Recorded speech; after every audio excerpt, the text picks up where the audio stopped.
Welcome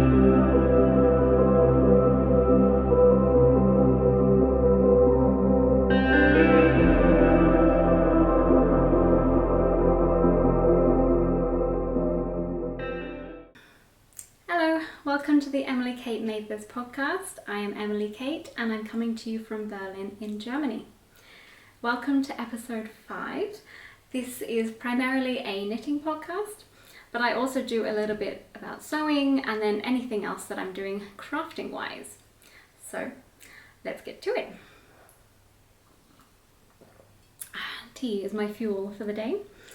So first of all, big thank you to everyone that subscribed. It means a lot to me. I was pretty nervous at the beginning because I had like 3 views and I thought, oh my gosh, I'm doing it all wrong. But I'm very grateful to you, so thank you. And welcome back to you and hello to anyone new. So now let's really get to it. So finished object. I'm wearing it, so it's a little bit hard to show you because I can't really stand any further back, but here's a little sneak peek.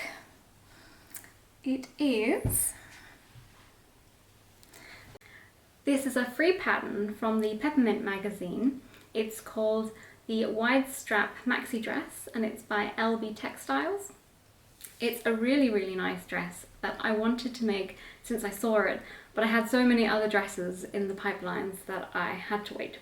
And I like really eked it out until the last days of summer. So I finally got it done. It is made in a double gauze fabric that I bought from a company called Boo Stoff or Boo Stoffe. I'll put it down in the description below. Anything I talk about, I'll put in the box below. So it's a really nice floaty fabric. And the pattern is, as I said, it's free. It's done in 3 main pieces. So the front section is 2 separate pieces and then the back is 1. And then there's some pockets and some facings and also some straps, obviously. And it's sewn a lot more complicatedly. It's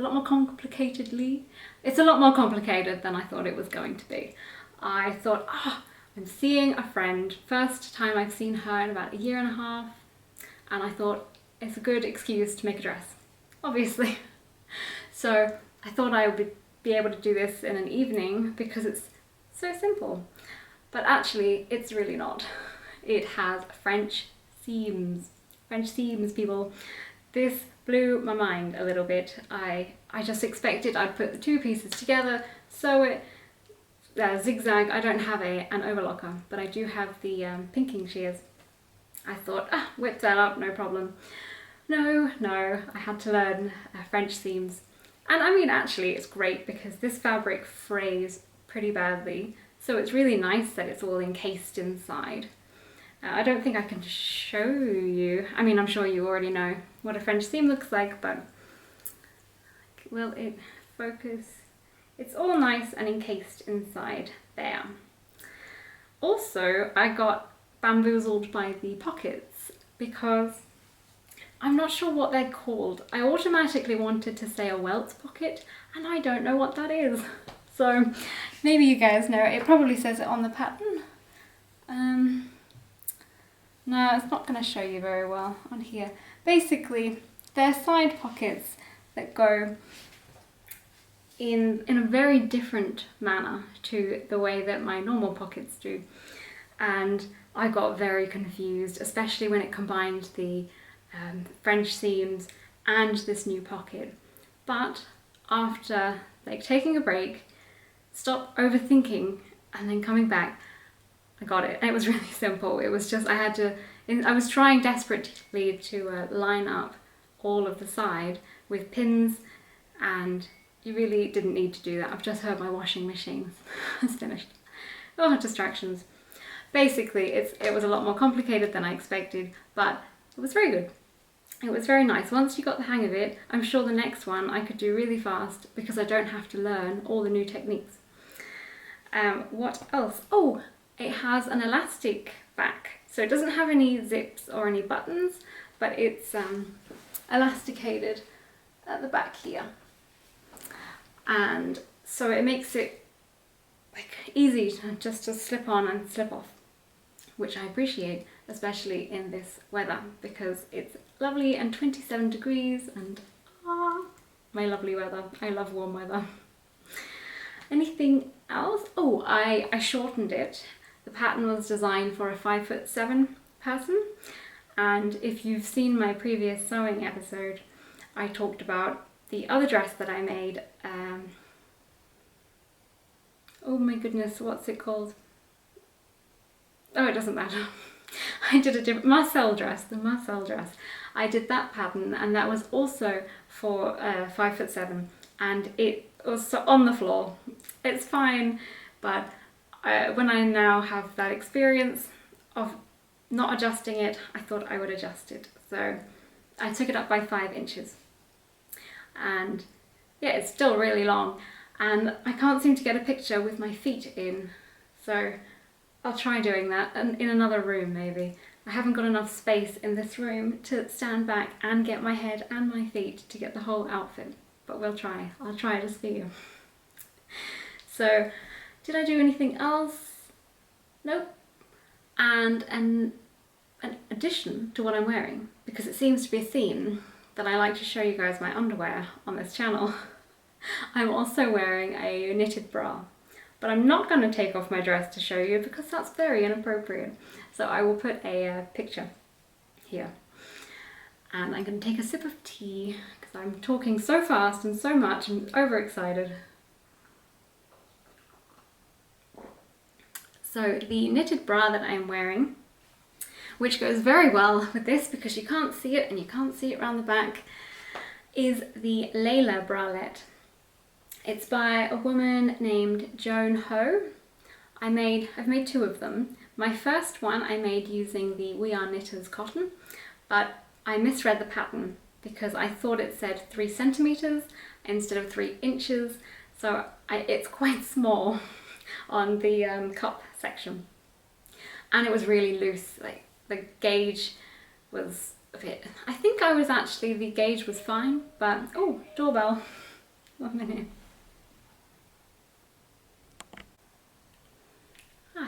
And we're back. This is gonna be one of those episodes, it seems, where I'm all over the place. So, whew, calm, deep breaths. Where was I? Leyla bralette.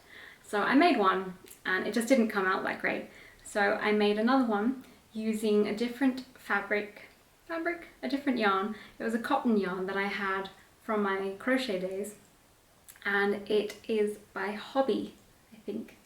And it was, I believe, a sport weight, and the pattern calls for a DK. I can't quite remember, but basically I went down to a 3.25 needle instead of the 5 that's recommended, and it came out much better. The gauge, like the fabric was tighter, and I just liked it a lot more overall.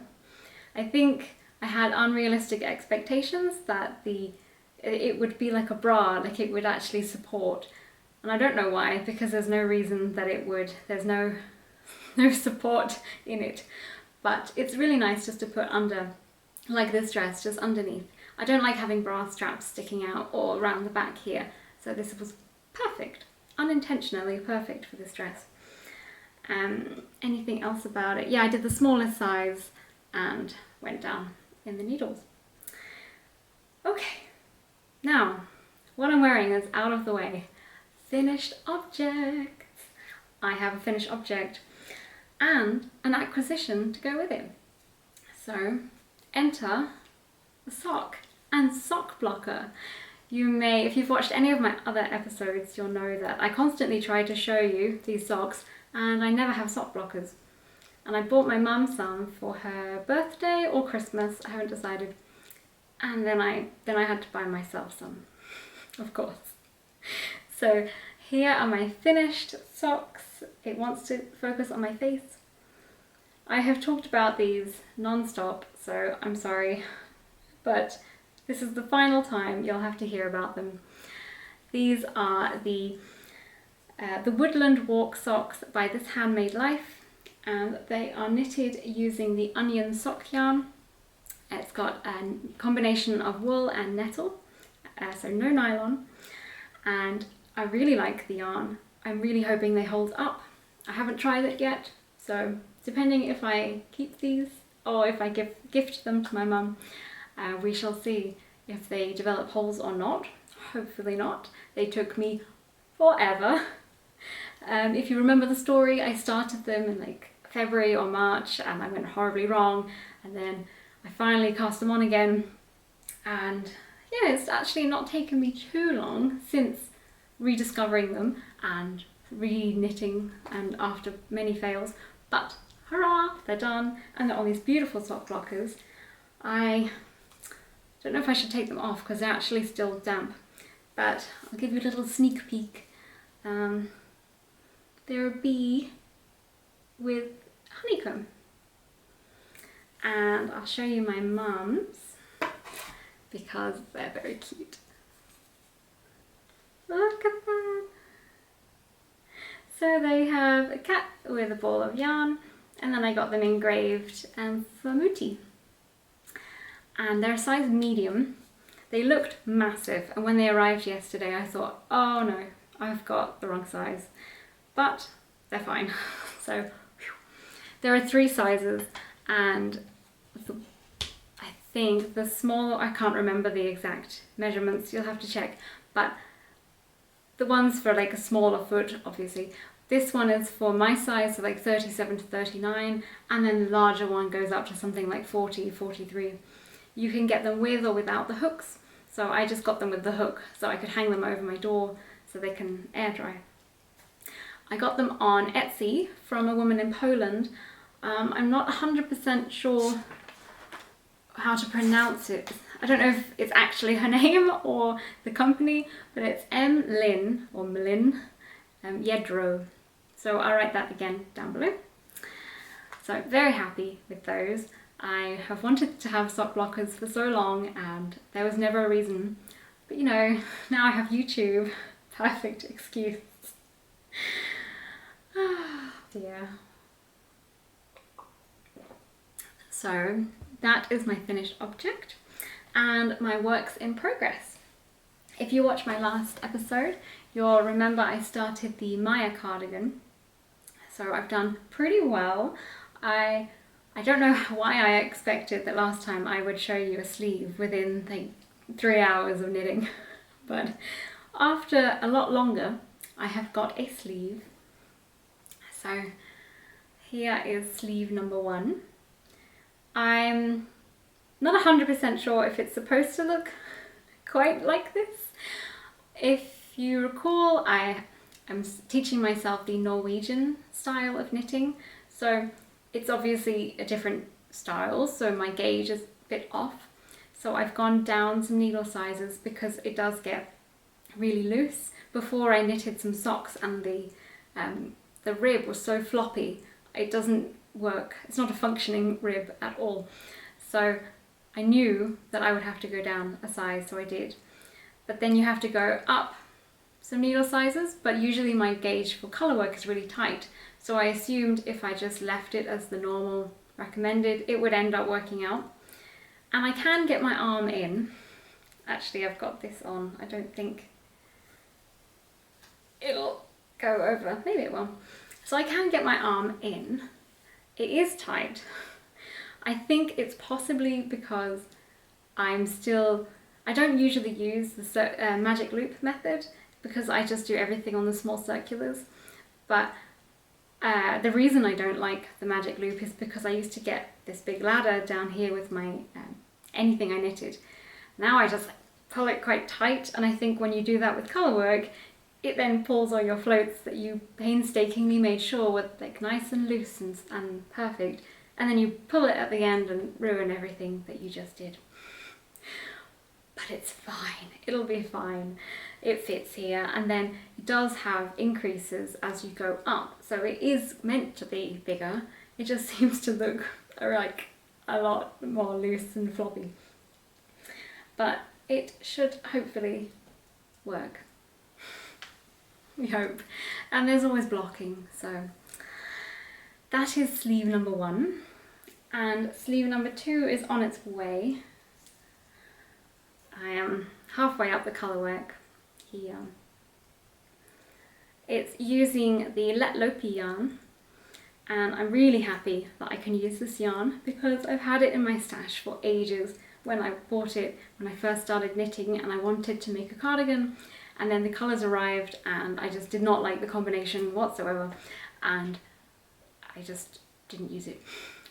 But now I can combine it with this. For some reason, just this extra addition of this colour completely makes the palette change, and I'm very happy. Did I make any other alterations? Oh, pattern is by Helena Magnusson. Didn't mention her. Apologies.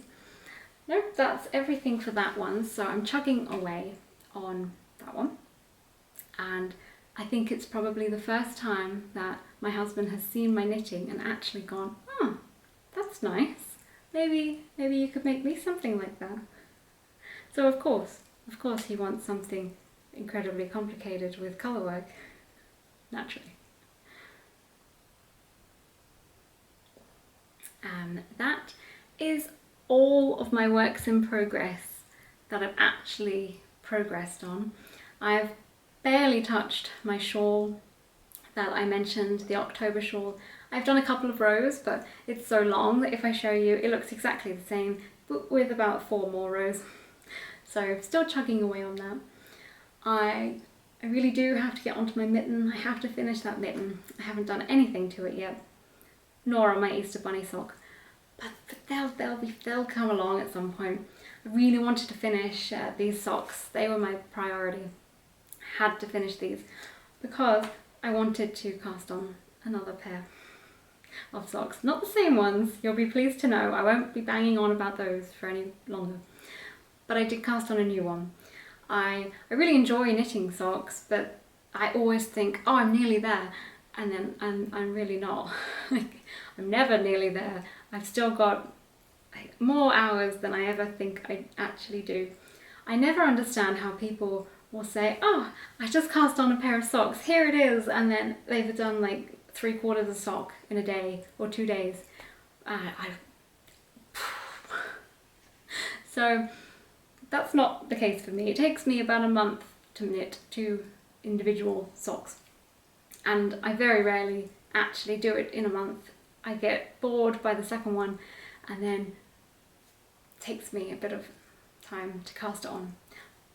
But nonetheless, new cast on, and now I can be that person that goes, oh yes, I only cast this on yesterday. I'm just about to start the heel. And the only reason that I can say I started this yesterday and it's this far is because it is a double knit sock. And I'm very excited by this because it means it's faster. And I really like that. I know that you're supposed to like do your knitting and enjoy your knitting and take your time, and it's not about the speed, but there is something really nice about the instant satisfaction of it being finished. So cast this on yesterday using this lovely yarn, not too far off from the other yarn I used. It is also the onion knit yarn, but this one is a DK. It's called number 4, Organic Wool and Nettles. The gauge is 21 stitches and 28 rows. So 50-gram ball, 130 meters. So I should be using 100 grams apparently. And we shall see how much yarn. I haven't done a gauge swatch, because to do a gauge swatch I would basically just have to knit the sock and then see. So I figured I'll just knit the sock, it doesn't really matter. If it's too big, then I can give it to my husband. I don't think it's going to be too small, but if it is, then someone else with smaller feet. Either way, I get to knit it, and that's the fun part.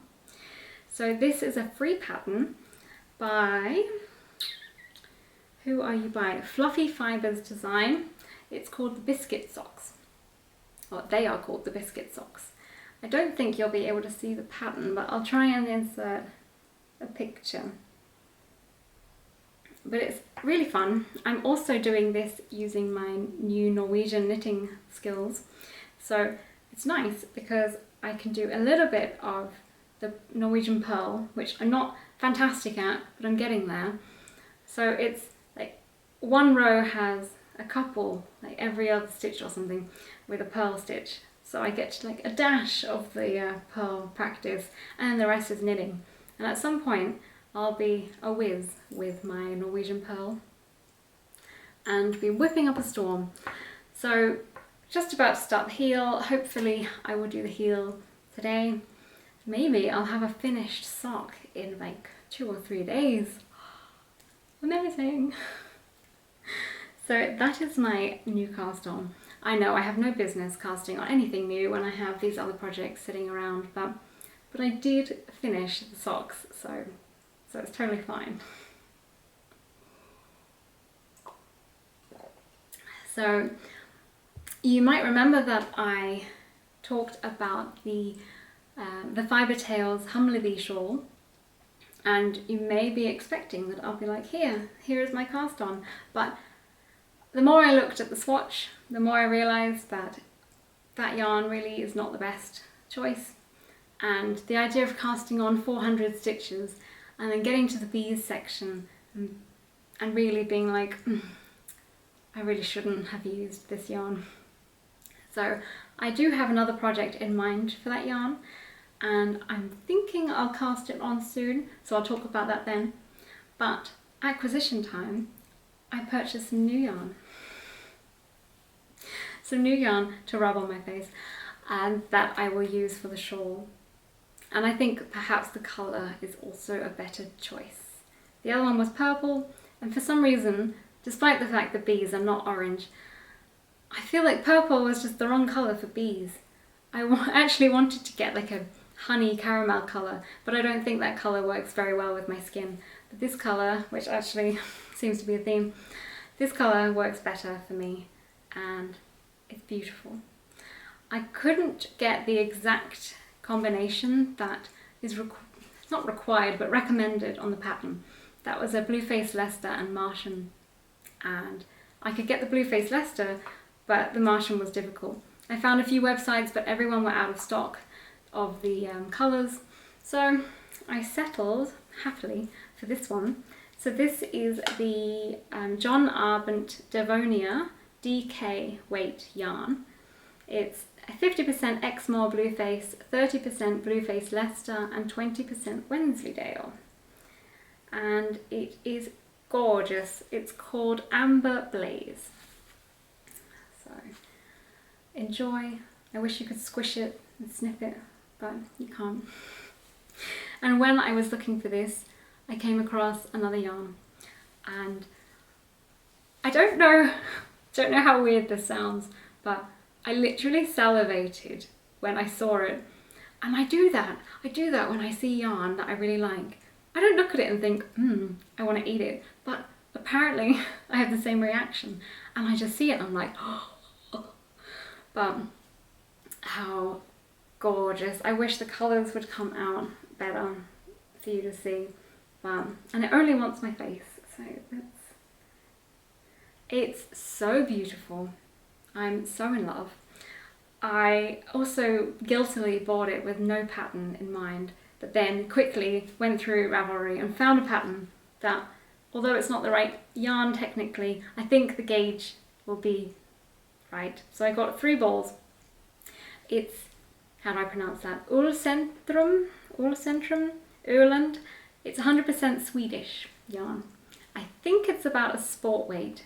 I'm not very good at understanding. I have a sheet, like a chart, that has all the information that you're supposed to need, so I kind of guesstimated on that. It's not exactly, like this one doesn't fit exactly into it, but it's roughly a sport.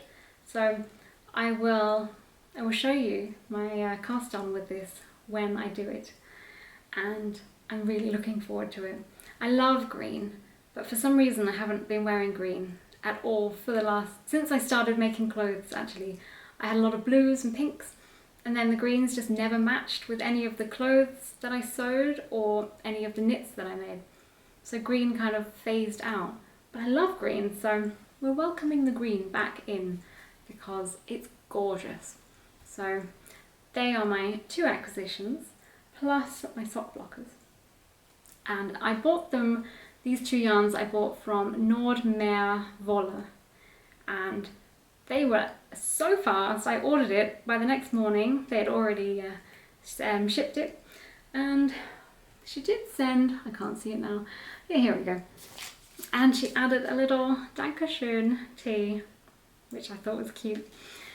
So thank you, Noordmeer Wolle, that was wonderful.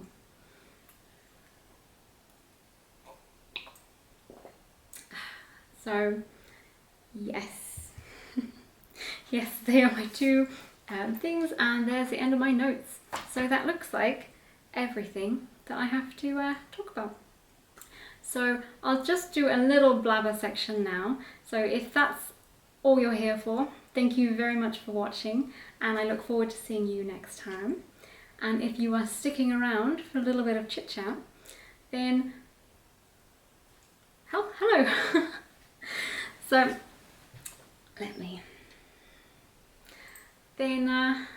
let's get to it. What have I been doing? I have not been doing a lot, let's be honest. I had a very nice walk with my friend that I had the excuse to make this dress for. We had a nice walk around the forest, about 12 kilometers of sunshine and niceness, and then my other excitement, instead of having cats and dogs like everyone else that has a knitting podcast, I have worms. I have compost worms. I live in an apartment. I would love to have a garden, that would be amazing, but I don't. But I do have lots of plants. I attempted to have a vegetable garden on my balcony this year, but it didn't really work out too well. I'm not sure why.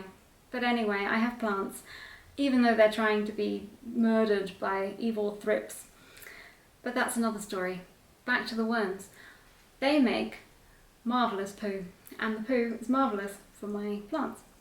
So I thought, after watching a few YouTubes, that looks so easy. You just have them and they just sit there and you just feed them like every day with your leftover food waste. Easy peasy. Ka-ching! Purchased said worms. This was back in May, I think, and they got lost. They got lost in the post, and it was horrendous. I felt so sad. I felt so guilty that these worms were lost and going to die in the post on their way to me. And they arrived.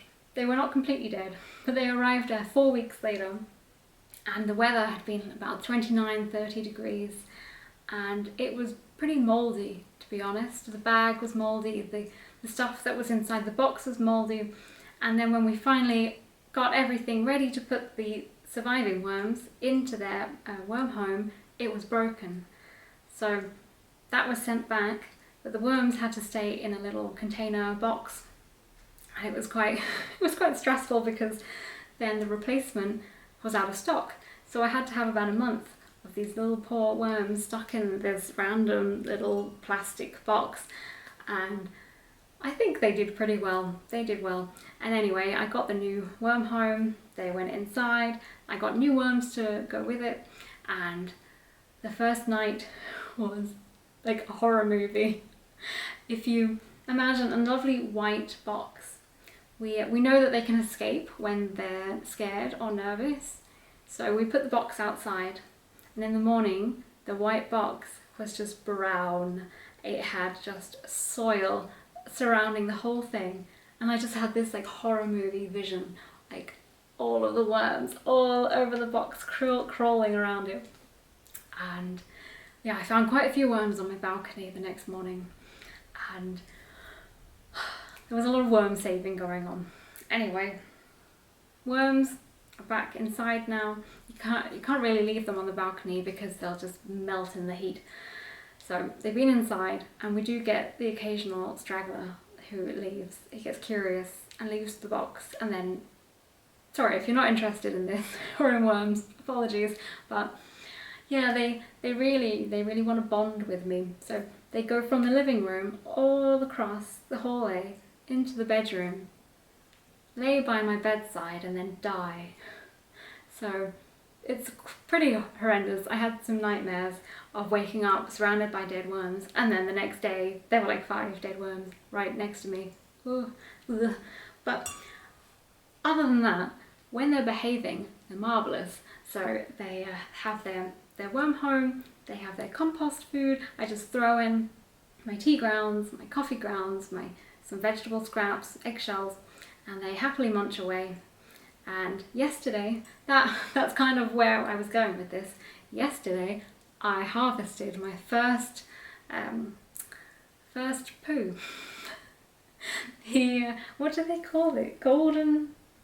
Black gold. It's black gold, and it is now in a box because the worms can lay eggs, and then the eggs will hatch, and then they'll be in this box, and I can rescue the little worms, put them with the rest of them, and then use the black gold or poo for my plants. So there's my really, really long tangent about what I did. Yesterday I harvested my worm castings. The end. So if you got through all that, thank you very much. Yeah, that's everything really. I haven't got anything else to say. Apparently I can just talk and talk and talk, but we will wrap this up. Thank you very much for watching. I hope you enjoyed. If you have any comments, anything to say, pop it down in the comments below. If you want to find me elsewhere, I'm obviously here. I am on Ravelry. I'm not very good with checking Ravelry, but I do try. I am trying. I did set up a group, Emily Kate Made This podcast group, and I'm also on Instagram as Emily Kate Made This. So pop on over there if you want to see anything else that I'm doing in my stories and on my feed. And otherwise, I will see you next time. Thanks. Bye.